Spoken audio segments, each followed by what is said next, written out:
मध्य प्रदेश के मुख्यमंत्री डॉक्टर मोहन यादव ने छात्र राजनीति की शुरुआत उज्जैन के माधव साइंस कॉलेज से की।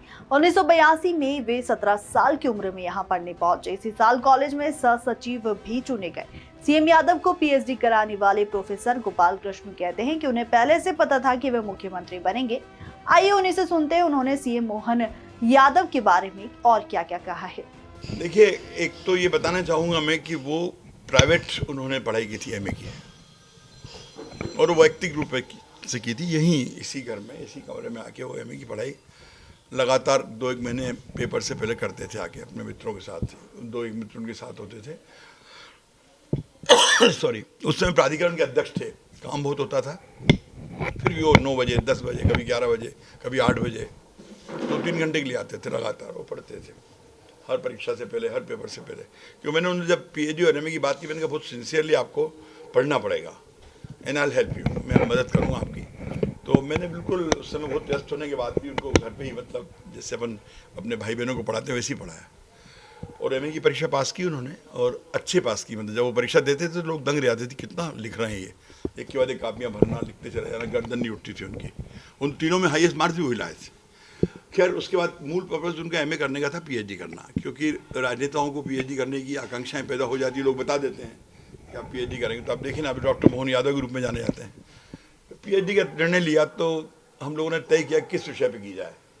तो हम लोगों में लैब तो होती नहीं है, हम लोगों से सर्वे करते हैं, रिसर्च के बारे में जानकारी लेते हैं किसी एक पर्टिकुलर मुद्दे पर। तो 5 साल की सरकार थी उस समय मध्य प्रदेश की भारतीय जनता पार्टी सरकार, 2003 में बनी थी, 2008 तक। तो तय ये हुआ कि उस सरकार ने कैसा काम किया है सभी मामलों में, प्रदेश के विकास के मामले में, प्रदेश के निर्माण के मामले में, उससे मीडिया कर्मियों की राय ली जाए, आप ही लोगों की राय ली जाए। तो उन्होंने फिर एक सैंपल बनाया मध्य प्रदेश के अलग अलग हिस्सों का, और सैंपल बना के एक प्रश्नावली तैयार की गई। हम सब लोगों ने बैठ के उनको, उनके जो जिज्ञासा उसको जोड़ते हुए प्रश्नावली उन्होंने तैयार की, सर्वे किया। आप जानते हैं, सर्वे करने के बाद तो कंप्यूटर से एनालिसिस हो जाता है, टेबल हो जाती है। भारतीय जनता पार्टी बारे में लोग जानते ही थे, बचपन से उस विचारधारा जुड़े हुए हैं वो। तो उन्होंने सर्वे किया, और सर्वे करने के बाद अपनी टेबल लेवल सबमिट करके निष्कर्ष निकाले, और आरडीसी में उसको रजिस्टर्ड करना पड़ता है टॉपिक को। तो भोपाल उनका जो आरडीसी हुई थी, उसको, उसमें भी बड़े विद्वान आए थे। एक डॉक्टर बीएम शर्मा, आईआईपीए के प्रोफेसर रह चुके हैं, अशोक गहलोत के गुरु हैं वो, और कुलपति रह चुके हैं, पीएससी चेयरमैन। बहुत बड़े आदमियों को मैंने बुलाया था उनके। मैं चाहता था कि ठीक से वो काम टॉपिक वॉपिक हो। तो अच्छा बढ़िया इंटरव्यू दिया आरडीसी में उन्होंने। क्यों करना चाहते हो, मीडिया के बारे में क्यों करना चाहते हो, और जानना चाहता हूँ कि सरकार का परफॉर्मेंस क्या है, क्या राय है लोगों की, मीडिया की क्या राय है। तो वो उन्होंने टॉपिक फाइनल हुआ उनका, डॉक्टर बीएम शर्मा के और कुलपति के नेतृत्व में जो भी वाइस चांसलर थे। उसके जब सबमिट हुई पीएचडी, तो फिर वो बड़ा अजीब सा इत्तेफाक है कि उसमें जो एग्जामिनर थे वो भी बहुत बड़े आदमी, हिंदुस्तान के लोकसभा के वो राजस्थान के जोधपुर विश्वविद्यालय के कुलपति थे, प्रोफेसर लोकेश शेखावत।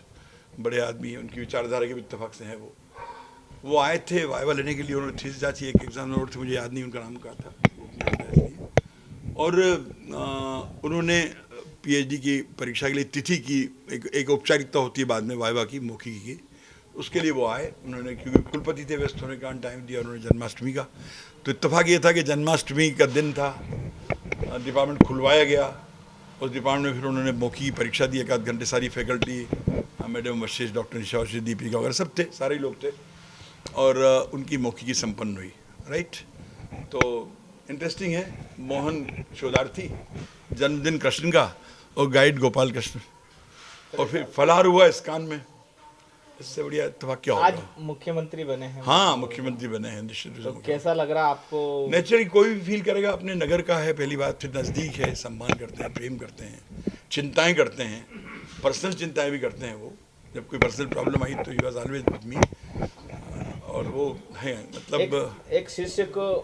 सर, कहीं ना कहीं आपको लगता है कि उनको ऐसा पहले से एहसास हो गया था कि वो आने वाले मुख्यमंत्री होंगे?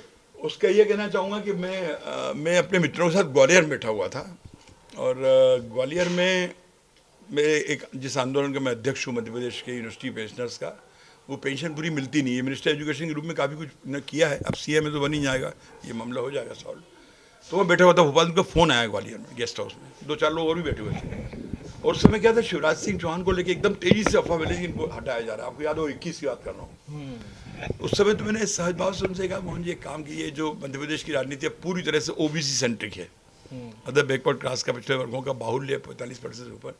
आप भी शुरू कीजिए अपनी यात्रा और जोड़िए लोगों को, अलग अलग ऑर्गेनाइजेशन को जोड़िए, जितनी भी ओबीसी से जुड़े ऑर्गेनाइजेशन हैं। तो आज नहीं तो कल आप मुख्यमंत्री के उत्तराधिकारी हो सकते हैं, बाय गॉड।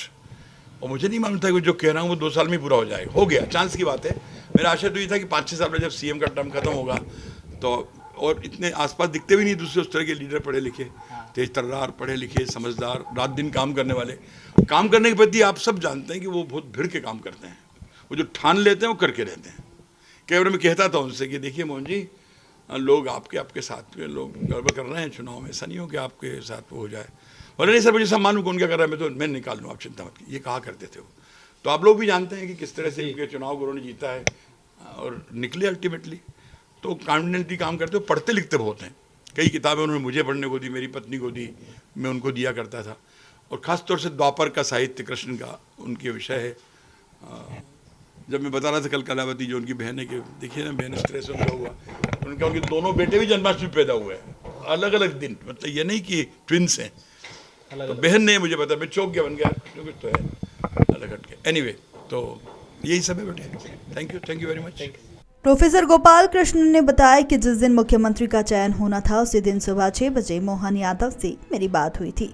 मैंने उन्हें कहा था कि मोहन आज नया सीएम बन जाएगा। आपने उच्च शिक्षा मंत्री रहते हुए हमारे विश्वविद्यालय के पेंशन वाले अभियान को आधा सफल किया। आगे प्रोफेसर गोपाल कृष्ण ने कहा कि मोहन यादव जिस अंदाज में बातचीत कर रहे थे उससे लगा कि उन्हें पहले से ही पता था कि वे मुख्यमंत्री बनेंगे। उज्जैन से मृदुभाषी के लिए अमृत पेंडवाल की रिपोर्ट। वीडियो को लाइक करें, शेयर करें। मृदुभाषी से जुड़ने के लिए चैनल को सब्सक्राइब करें। नोटिफिकेशन के लिए बेल आइकन दबाना ना भूलें।